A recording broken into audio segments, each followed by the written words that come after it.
Hey guys! So I'm gonna go ahead and film this just in case I need a part 2. And if so, this is part 2 of my question and answer session.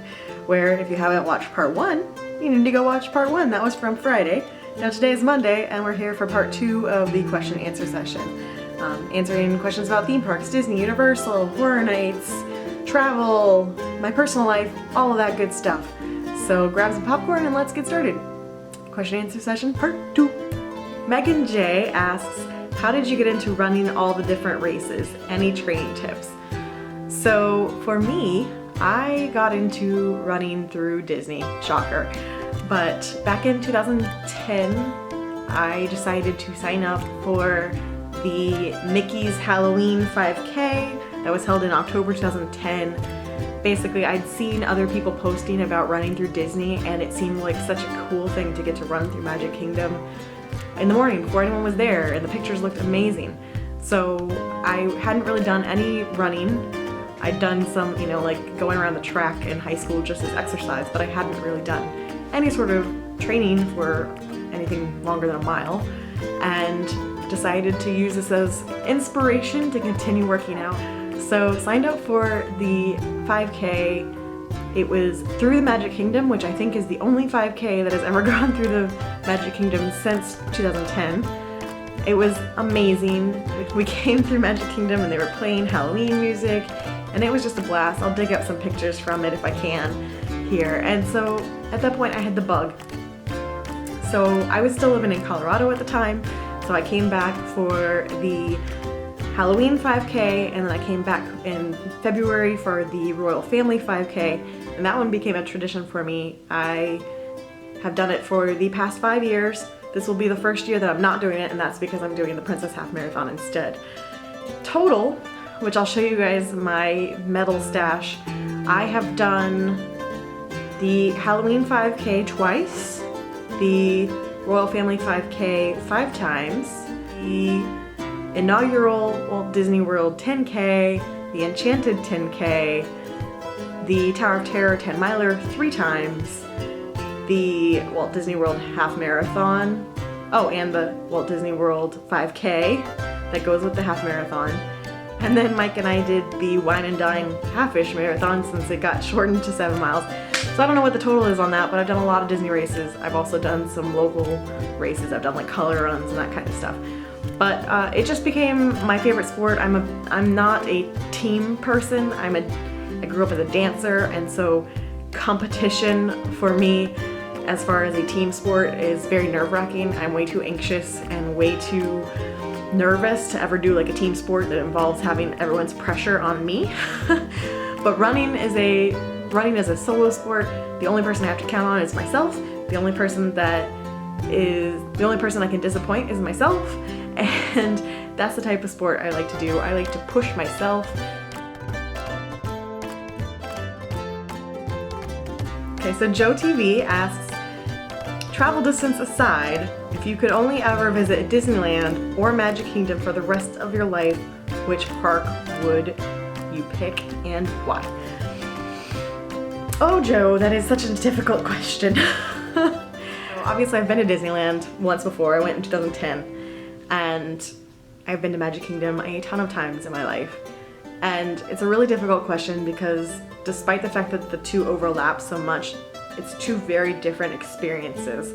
And if you've been to both parks, then you probably understand what I'm talking about. I think overall I pick Magic Kingdom, and I think that's just because that's what I've grown up with. So that's where my nostalgia is. And also because our Haunted Mansion is better, in my opinion.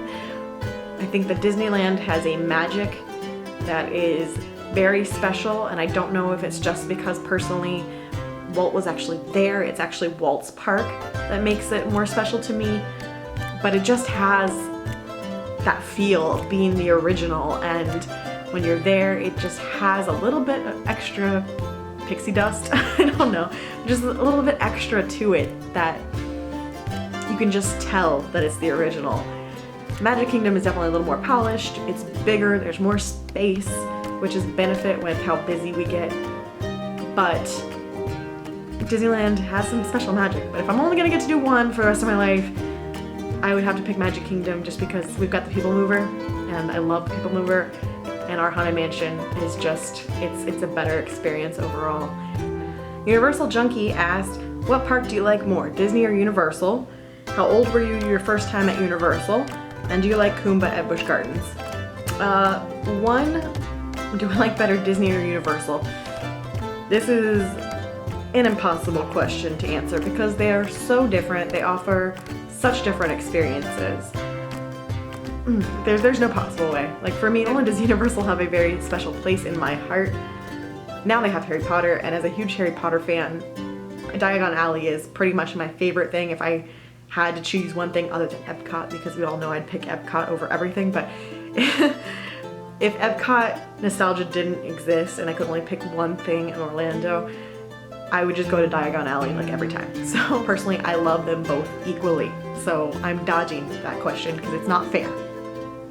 How old was I during my first trip to Universal? I was young. I think I was in first grade. I'll pull out some pictures because I've got pictures. So Universal opened and my parents took me either the year they opened or the year after they opened for the first time. I've got pictures with my parents at Universal with the DeLorean. They took me on Back to the Future and traumatized me. I think my dad and I were both a little traumatized by Back to the Future, and I was afraid to ride rides for a long time after Back to the Future. I hated it, and I only went on that ride 3 times my entire life, and I hated it all 3 times. It just was not, I love Back to the Future, but that ride was not for me. So the highlight of the first trip to Universal was back then Nickelodeon Studios was there, and we actually got to see them filming a part of Clarissa Explains It All while I was there, which as a kid made my life because I loved that show. And yes, I'm dating myself because I'm 31, so yeah. Not only do I like Kumba at Busch Gardens, I do. It is my least favorite ride at that park just because it's the oldest and it's getting rough. It's been rough for a long time. It's getting really rough, and those loops that it does, the spiral, just woo, get off very dizzy. But I still ride it every time I get the chance. It's still a good ride. So John the Girl 2014, or Kelsey, asked, if you could visit any theme park, where would you go? And what was your favorite and least favorite thing about HHN this year? If you go to any theme park, I think I'd pick Tokyo Disney and Disney Sea over there. It looks so cool. That park just looks amazing. It's definitely on my bucket list. Oh my god, why didn't I say Japan? I should have said Japan on my top 3 places to go. Okay, Japan's like number 4, but Disney Sea would be where I'd pick. My least favorite thing about Horror Nights is easy. The fact that Walking Dead was back yet again. 4 years in a row. Stupid Walking Dead. I don't watch the TV show. I hate zombies. They better not bring that back a 5th time. There will be a little bit of Liz rage if they bring back Walking Dead a 5th time because I'm so tired of going through those houses. So that's my least favorite thing about 2015. My favorite thing about 2015 was, is this gonna be a little bit of a cheating answer, but I would say having Jack back for the anniversary because I loved his stage show. It just felt like being back at Horror Nights again after a little bit of a lull of any sort of storyline for the event. It was really great to have Jack back. That show was really fun. And then on top of that, I loved his house and just going through all the different rooms of some of my favorite houses from the past like 5 years. It was a blast. It was great having Jack back, and we had some really great memories in that house. Okay, so Jonathan Chastain, I hope that's how you say last name, had 2 questions. He asked, what is your favorite Gulf Coast beach? So yes, overall, Inglewood Beach, Minnesota Key, that's my favorite beach. That's the beach I've grown up going to every summer. So it will always be my favorite because that's the beach that I'm used to. It's a little bit far for me to go to now that I live here in Sarasota. So I mean, when my family's there, I'm gonna go there obviously. But my favorite beaches here so far have been Venice Beach and Nokomis Beach. Those are my 2 favorites. Siesta is beautiful, don't get me wrong. It is the touristy beach, beautiful white sands, beautiful water. It's just so many people. And I prefer my beaches very sparsely populated. So I'll take a slightly less pretty beach to have space. So those are the 2 that I like to frequent because they're just prettier. And then he also asked, have you found any great restaurants that are unique to Sarasota that I could recommend? I actually haven't made it to Yoder's yet, which I know that's the super popular Sarasota one, and I will say that I'm not sure I'm the best person to ask about this yet. I haven't really explored that much because I'm obviously living by myself still, and so I don't go out to eat that often at any sort of sit-down restaurants. I typically will just do quick service type stuff.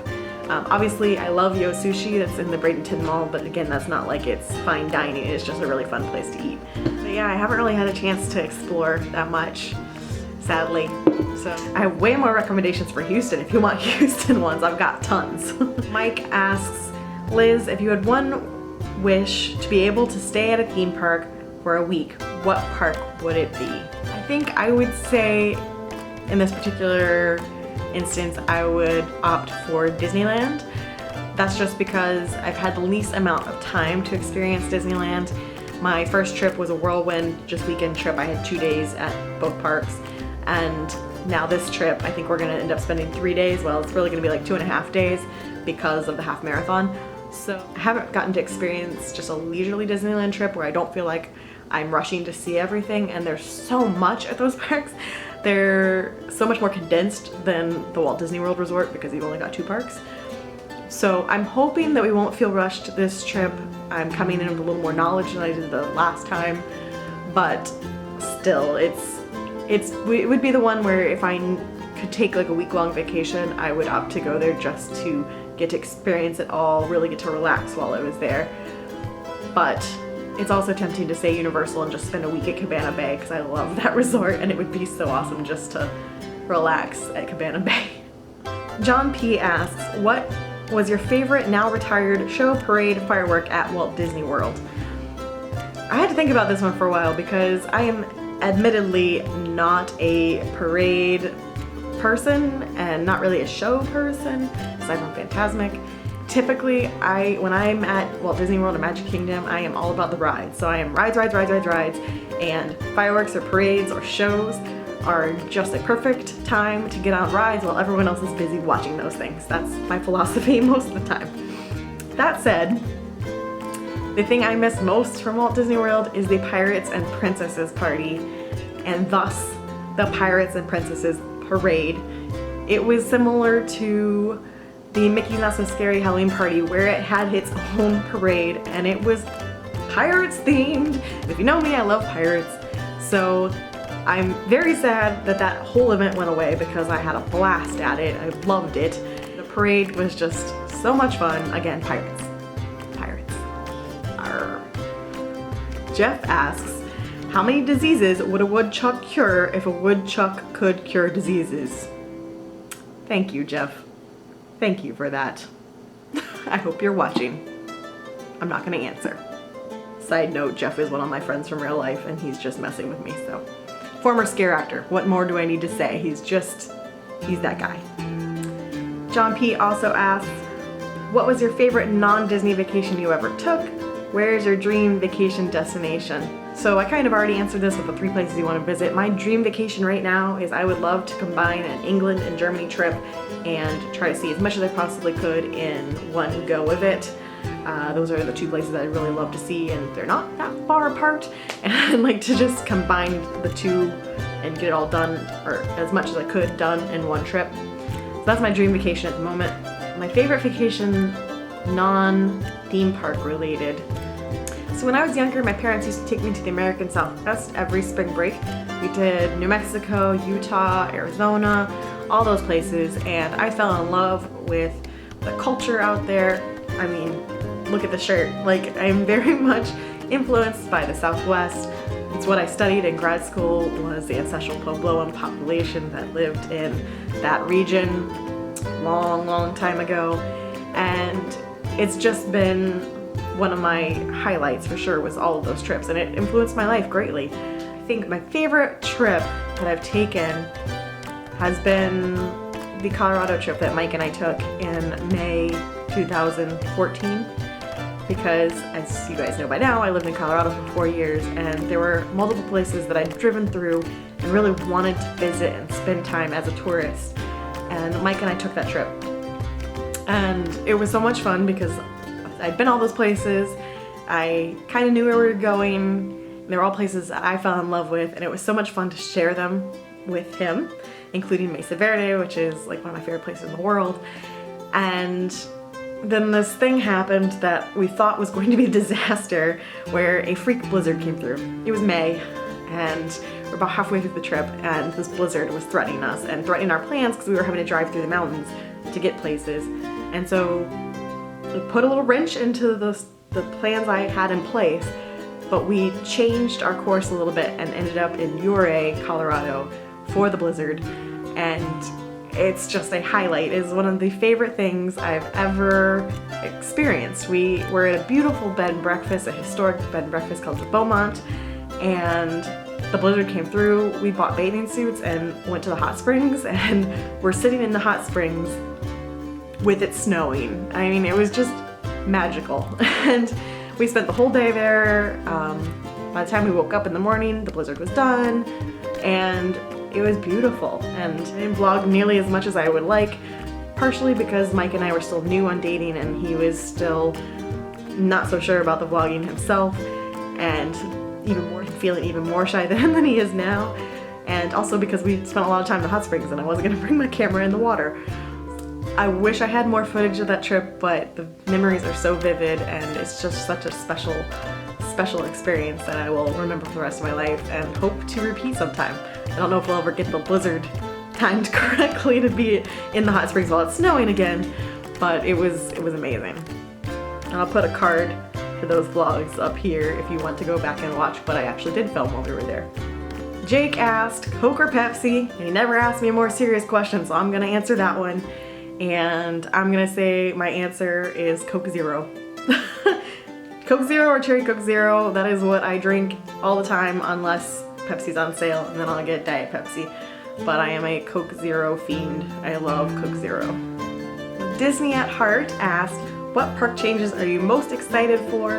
And if you could only eat at one table service ever again, where would it be and what? Well, I think the answer for that one is a little obvious. If you know me, I am most excited for Star Wars. I am sad that the Osborne lights are gone because of Star Wars, but since the trade-off is more Star Wars, I'm pretty excited. I'm excited for more Star Wars rides, attractions. I'm excited to just go see the launch pad thing. I haven't even got to see that yet. I love Star Tours. I love Star Wars weekends, and a little sad that's going away because it was such a fun thing to look forward to every May. But I can't wait to see the new Star Wars land at Hollywood Studios, and I'm just gonna, my little nerd brain is gonna when it opens. Can't wait. Oh, the table service one is so hard though. There's so many places I like between Epcot. But the one that jumped in my brain and has stuck in there and keeps repeating in my head is the Sci-Fi Drive-In at Hollywood Studios.